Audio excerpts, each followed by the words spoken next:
ذلك فضل الله يؤتيه من يشاء والله ذو الفضل العظيم صدق اللہ۔ محترم اساتذہ کرام اور حاضرین محفل، آپ کے سامنے کچھ عرض کروں اس سے پہلے ایک مرتبہ ہم سب کے آقا و مولا خاتم النبیین اشرف المرسلین حضور جناب احمد مجتبی محمد مصطفیٰ صلی اللہ علیہ وآلہ وسلم کے دربار عالی میں درود پاک کا ہدیہ پیش کریں۔ اللہم صلی علی سیدنا وعلی آل سیدنا ومولانا محمد مبارک وسلم۔ قرآن پاک کی آیت کریمہ کے اندر اللہ تعالیٰ نے یہ فرمایا کہ اللہ تعالیٰ اپنا فضل و کرم، اپنے انعامات چاہے جس شکل میں بھی ہوں، وہ اپنے جس بندے کو جس قدر چاہتا ہے عنایت فرما دیتا ہے۔ اس کے یہاں کوئی تخصیص نہیں جس کے اوپر اس کا رحم و کرم ہو جائے، جس کا نصیبہ جاگ جائے۔ بے شمار فضل، نعمت، انعامات اللہ نے اپنے بندوں کے اوپر فرمائے۔ یہ دنیا جس میں ہم زندگی بسر کر رہے ہیں، یہ بھی اللہ کی نعمت ہے۔ اللہ تعالیٰ اس دنیا کی دولت کسی کو دے دے، مال دے دے، وہ بھی اللہ کی نعمت ہے۔ وہ الگ بات ہے کہ انسان اس دنیا کا یا اس دنیا کی دولت کا استعمال کس طرح کرے، وہ ایک الگ مسئلہ ہے، مگر ہے بہرحال یہ بھی اللہ کی نعمت ہے۔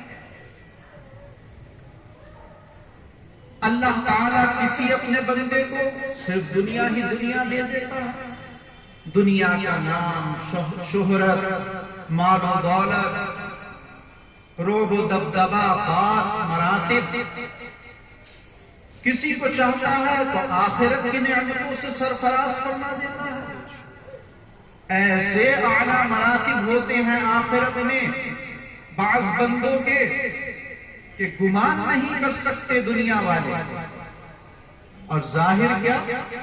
پھٹے حال، بالکل فقیر، جن کو اپنے پاس بٹھانا بھی کوئی پسند نہ کرے، یہ ان کی دنیا کا حال۔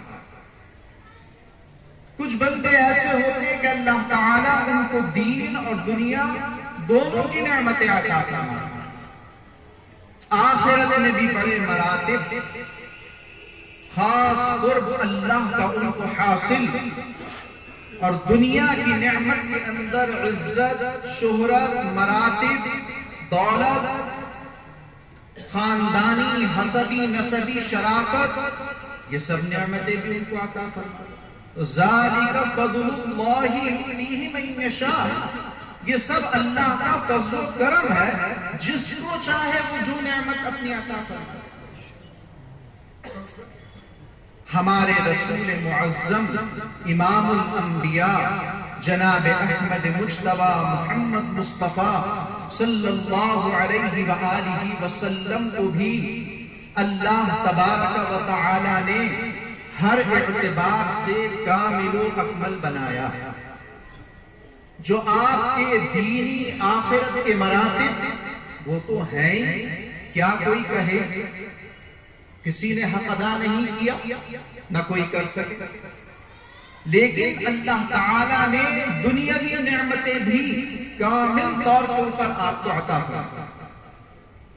جسمانی شکل و صورت، خوبصورتی، خاندانی شرافت، حسب و نسب، عزت، دولت بھی اللہ نے عطا فرمائی، مگر آپ نے اس کو اختیار نہیں کیا، پسند نہیں۔ حدیثوں کے اندر مشہور ہیں وہ واقعات کہ فرشتہ آیا اور اس نے کہا کہ اگر آپ کہیں تو اس پہاڑ کو سونے کا بنا دیا جائے، تو نعمت عطا تو فرمائی اللہ نے دنیا کی، مگر چونکہ آپ کے مزاج کے اندر فقر تھا، فاقہ کشی کو آپ پسند فرماتے تھے، غربت کی زندگی کو ترجیح دیتے تھے، اس لیے آپ نے اس نعمت کو قبول نہیں کیا یا اختیار نہیں کیا، مگر اللہ کی طرف سے دین اور دنیا کی کل نعمتیں آپ کو عطا کی گئی۔ یہی حال ان اللہ والوں کا بھی ہے۔ اللہ تعالیٰ کسی کو دین و دنیا، کسی کو صرف دین،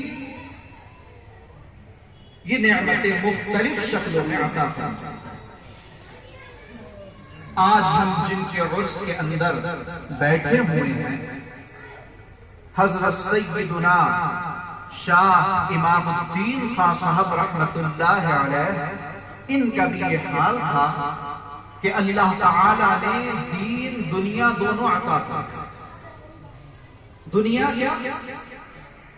خاندانی بات، عزت، مراتب، نسبی شرافت، آپ کے بزرگوں اجداد کے پاس بڑے بڑے عہدے، یہاں تک کہ رامپور کے حکمراں بھی آپ کے خاندان کا ادب اور احترام فرمایا کرتے تھے۔ یہ دنیا کی نعمت۔ اور ہم نے اپنے بزرگوں سے بڑوں سے سنا کہ اللہ نے ایسی بات اور دبدبہ آپ کے خاندانی بزرگوں کو عطا فرمایا کہ رامپور کا جو حکمراں خاندان تھا وہ ہمیشہ اس کوشش میں رہتا تھا کہ حضرت کے خاندان سے ہمارا کوئی رشتہ قائم ہو جائے، کوئی نسبت ہو جائے، اس خاندان کی کوئی بیٹی ہمارے یہاں آ جائے یا ہمارے خاندان کی کوئی بیٹی اس خاندان میں چلی جائے۔ تو یہ آپ کی عزت کا خاندانی حال ہے۔ آخرت کی نعمتیں جو اللہ نے آپ کو عطا فرمائی، اس مختصر سے وقت میں دو باتیں مثال کے طور پر پیش کرنا چاہتا ہوں۔ یہ حضرت سیدنا حافظ شاہ جمال اللہ صاحب رحمت اللہ علیہ، حضرت سیدنا شاہ درگاہی محبوب الہی رحمت اللہ علیہ، کہ جن کے خواب میں دیکھنے کو بھی ہم اپنے لیے معراج سے کم نہیں سمجھتے۔ اگر ان دونوں ہستیوں میں سے کوئی ہستی اللہ کے کرم سے کسی کو خواب میں نظر آ جائے تو کتنی بڑی خوش نصیبی کی بات ہے، کتنا خوش ہوتا ہے وہ انسان، کتنا فیض حاصل ہوگا اس کو کہ ایسی عظیم ترین ہستیوں کی مقدس روح اس کی طرف متوجہ ہو گئی۔ لیکن کیا حال تھا حضرت سیدنا شاہ امام الدین خان صاحب رحمت اللہ علیہ کا؟ بچے ہیں، 4 سال کی تقریباً عمر ہے، والد بزرگوار بسم اللہ پڑھانے کا پروگرام طے کرتے ہیں۔ پڑھانے کون آتا ہے؟